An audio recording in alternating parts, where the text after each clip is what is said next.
গতকাল রাতে বাংলাদেশি হ্যাকারদের একটি দল ইসরায়েলের কয়েক হাজার ওয়েবসাইটে সাইবার হামলা চালিয়েছে, যা দেশটির সাইবার নিরাপত্তায় বড় ধরনের আঘাত এনেছে।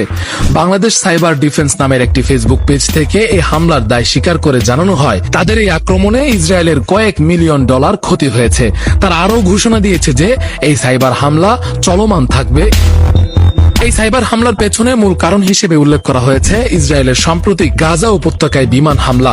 গত 18 মার্চ যুদ্ধবিরতি লঙ্ঘন করে ইসরায়েলি বাহিনী গাজায় বিমান হামলা চালায়, যেখানে 400 জনেরও বেশি মানুষ নিহত হয়। এর ফলে 2023 সালের 7 অক্টোবর থেকে শুরু হওয়া আগ্রাসনের পর থেকে গাজায় নিহতের সংখ্যা প্রায় 49,000-এ পৌঁছেছে, আর আহত হয়েছেন 1,11,000-এরও বেশি মানুষ।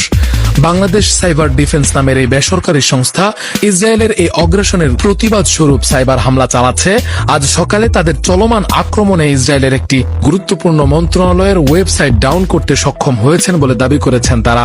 এ বিষয়ে বাংলাদেশ সাইবার ডিফেন্সের একজনের সাথে কথা বলে ফেস দ্য পিপল তিনি জানিয়েছেন, ইসরায়েল দখলদারদের যে অনলাইন নিপীড়ন হত্যাযজ্ঞ চলছে, এর বিরুদ্ধে আমরা প্রথম থেকে কাজ করে যাচ্ছি এবং তাদের সোশ্যাল মিডিয়া সহ বিভিন্ন ইম্পর্টেন্ট যে সেক্টর গুলো আছে সেগুলোতে আমরা প্রথম থেকে আক্রমণ করে যাচ্ছিলাম। তাদের যে সরকারি এবং গুরুত্বপূর্ণ নন গভর্নমেন্ট যে ওয়েবসাইট গুলো আছে এবং তাদের সার্ভার বা তথ্য ভান্ডার গুলো আছে সেগুলোতে আমরা আঘাত এনেছি। আমরা প্রথমে তাদেরকে লিস্ট করে তাদের গুরুত্বপূর্ণ ব্যাংক এবং তাদের শপিং সেন্টার, তাদের অনলাইন শপিং এগুলোতে আমরা ডাউন করেছি এবং তাদের বিভিন্ন সরকারি ওয়েবসাইট এবং তাদের গুরুত্বপূর্ণ নন গভর্নমেন্ট ওয়েবসাইট গুলো আমরা আমাদের আওতাধীন অবশ্যই রয়েছে।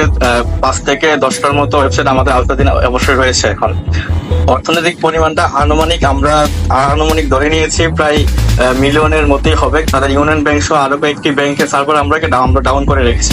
তাদের ব্যাংকিং কার্যক্রম, অনলাইন কার্যক্রম এর ফুলই বন্ধ ছিল। কেউ আমাদের কার্যক্রম অব্যাহত আছে এবং আজকেও আমাদের কাজ চলছে। আজকে সকাল থেকে আমাদের টিম প্রথমে কাজ করে যাচ্ছে এবং সরকারি সাইট তাদের বেশ কয়েকটি সরকারি সাইট আমরা আক্রমণ করেছি এবং আপাতত আমরা কোনো সরকারি সাইটে দখল নিতে পারিনি, চেষ্টা চলছে। আমরা অবশ্যই খুব শীঘ্রই কোনো সরকারি সাইট গুলাকে আমরা আমাদের দখলে নিয়ে নিব। আমরা তাদের সরকারি সাইট আপনার gov.el ইসরায়েলের যে অফিসিয়াল সাইটটা, এটা আমরা গতকাল সারাদিন ডাউন রেখেছি। এছাড়াও তাদের ব্যাংকিং সিস্টেম আল ইসরায়েল নিউজ, এদের আল ইসরায়েল নিউজ নামে একটি নিউজ চ্যানেল আছে, যেটা তাদের খুবই গুরুত্বপূর্ণ নিউজ চ্যানেল, এটাও কালকে সারাদিন আমরা ডাউন রেখেছি।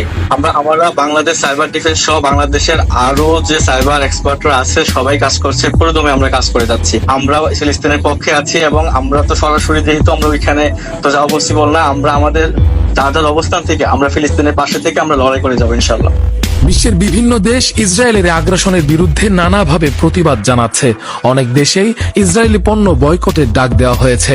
বাংলাদেশি হ্যাকারদের এই সাইবার হামলা সেই প্রতিবাদেরই একটি অংশ। উল্লেখ্য, এর আগেও বাংলাদেশি হ্যাকাররা বিভিন্ন সময়ে সাইবার হামলা চালিয়েছে। 2023 সালের মে মাসে বাংলাদেশ সিভিলিয়ান ফোর্স নামে একটি হ্যাকার কমিউনিটি ইসরায়েলের 5টি সরকারি ওয়েবসাইট ডাউন সহ 14টি ওয়েবসাইট হ্যাক করে এবং দেশটির 700 নাগরিকের ব্যবহৃত কম্পিউটার দখল করে। তারা ইসরায়েলের সাবমেরিন সিস্টেম হ্যাক করে লাইভ ভিডিও বার্তাও দিয়েছিল। সাইবার হামলাগুলো ইসরায়েলের সাইবার নিরাপত্তার জন্য বড় ধরনের চ্যালেঞ্জ হয়ে দাঁড়িয়েছে। বিশেষজ্ঞরা মনে করছেন এই ধরনের হামলা ভবিষ্যতে আরো বৃদ্ধি পেতে পারে, যা আন্তর্জাতিক সাইবার নিরাপত্তা পরিস্থিতিকে আরো জটিল করে তুলবে।